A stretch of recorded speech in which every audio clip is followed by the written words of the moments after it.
So hello students, let's do a question from IIT JEE 2026. This question is from quadratic. So आओ करते हैं इसको. Let alpha and alpha plus 2, alpha being an integer, be the roots of the quadratic equation x into x plus 2 plus x plus 1 into x plus 3 plus x plus 2 into x plus 4, so on up to x plus n minus 1 into x plus n plus 1 is equal to 4n, where n is a natural number. Then n plus alpha की value क्या होगी? Options are 0, 1, 2 and 3. तो question देखने में थोड़ा सा complex लग सकता है, बट अल्टीमेटली ये एक क्वाड्रेटिक इक्वेशन ही है ना. बहुत सारे क्वाड्रेटिक टर्म्स को जोड़कर इवेंचुअली ये क्वाड्रेटिक इक्वेशन ही बन रहा है. अगर मैं जनरल टर्म लिखूं क्वाड्रेटिक इक्वेशन का, तो क्या है ये देखो, x plus 0 into x plus 2, x plus 1 into x plus 3, x plus 2 into x plus 2. तो फर्स्ट टर्म में 0, 1, 2 उसका ऑर्डर हो रहा है, और सेकेंड टर्म जो है हर क्वाड्रेटिक टर्म का, उसमें 2 आगे है ना, 2 ऐड करके. तो 0 + 2 2, 1 + 2 3, 2 + 2 4. तो अगर मैं जनरल टर्म लिखूं तो क्या हो जाएगा? It will be summation of x plus k into x plus k plus 2 and is equal to 4n. यहाँ पे के की वैल्यू जा रही है 0 से लेके लास्ट टर्म इज n-1 तक. और अगर मुझे इसको क्वाड्रेटिक फॉर्म में लिखना है तो I can also write x plus k into, मतलब ये भी क्वाड्रेटिक फॉर्म ही है. Let's just put -4 on this side is equal to 0. K की वैल्यू 0 से n-1. अब हम इसको इंटरनली मल्टीप्लाई करते हैं. So this will become x square plus के एक्स प्लस के इंटू के plus 2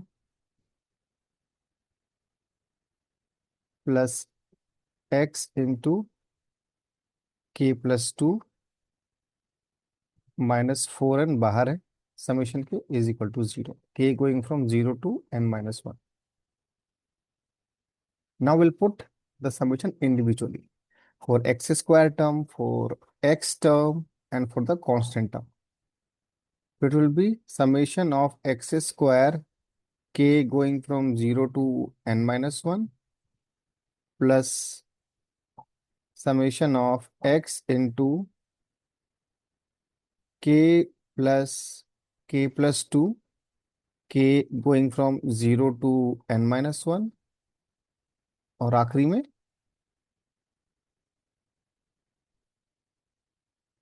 plus summation of k square plus 2k, k going from 0 to n-1 -4n is equal to 0. तो x square में के term है नहीं, पर ये loop चलेगा के एन बार. क्यों? क्योंकि 0 से शुरू कर रहे हैं, n-1 पे खत्म कर रहे हैं. तो ये लूप कितनी बार चलेगा? n times. It will be n x square. Similarly ये क्या बन जाएगा? x इस समीकरण के लिए कांस्टेंट की तरह काम करता है, और यहाँ पे k प्लस के हो रहा है 2k+2. तो I can take 2x common, और समीशन हो जाएगा k+1 का, k going from 0 to n-1.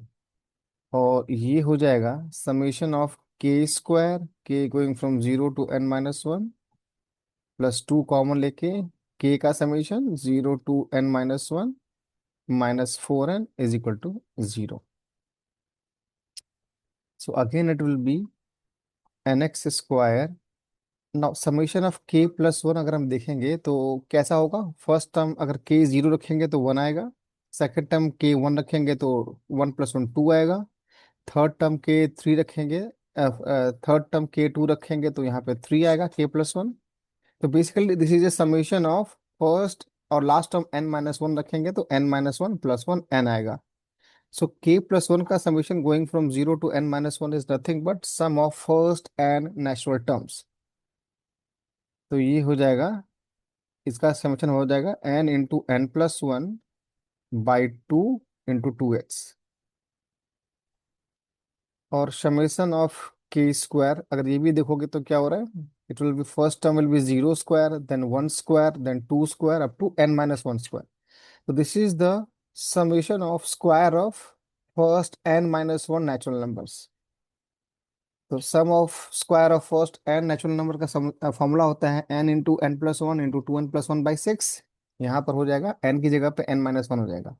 तो n minus one into n plus one की जगह पे n into two n plus one की जगह पे two of n minus one plus one by six plus 2 summation of k going from 0 to n minus 1 is same as sum of first n minus 1 natural term numbers. So it will be n minus 1 into n की जगह पे n minus 1 हो जाएगा upon 2 minus 4n is equal to 0. Okay, so let's write it in the next page. It will be nx square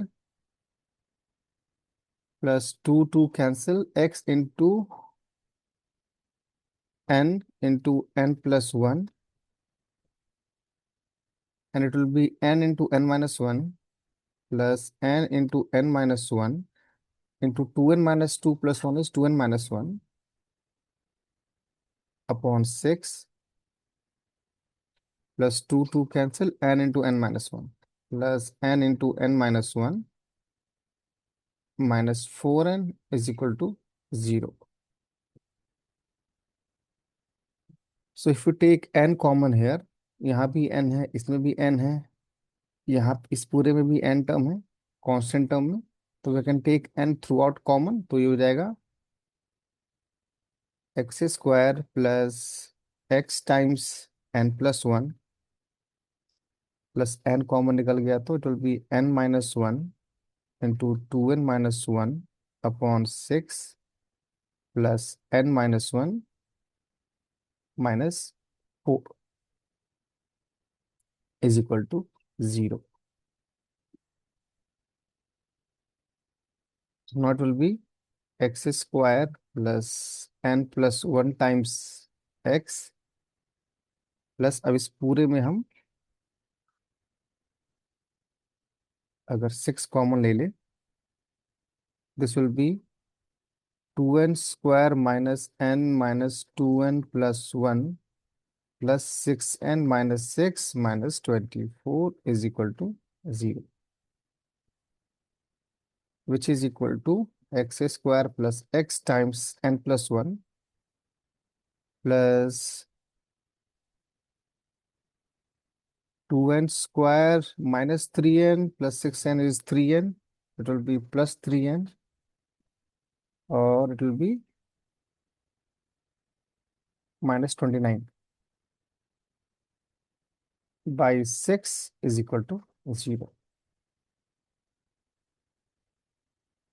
Now we have got it in the form of ax square plus bx plus c is equal to zero. ये पूरी मेहनत इसके लिए थी. कई बार आप देखोगे कि बोलेंगे कि इसमें ये शॉर्टकट, इसमें वो शॉर्टकट है. Obviously don't fall for that. असली शॉर्टकट आप मेहनत से निकाल सकते हो, है ना. You have to do all this to get the answer. Now the question is the roots are alpha into alpha minus two. Okay, alpha plus two, sorry. Roots are alpha and alpha plus two. So you have to find the value of n plus alpha. So we can use one thing here is the difference between the roots is 2. So let the roots be uh, gamma 1 and gamma 2. So gamma 1 minus gamma 2 whole square will be equal to gamma 1 plus gamma 2 whole square minus 4 times this, which is equal to, in this case, for ax square plus bx plus c, the sum of roots will be equal to minus b by a. So minus b by a whole square minus 4 times c by a. That is equal to b square by a square minus 4c upon a. That is equal to a square b square minus 4ac. We can use this formula directly because lambda 1 minus lambda 2 will be 2 here in this case because the roots are alpha plus 2 and alpha. So difference is 2. So using this formula, I get 2 square.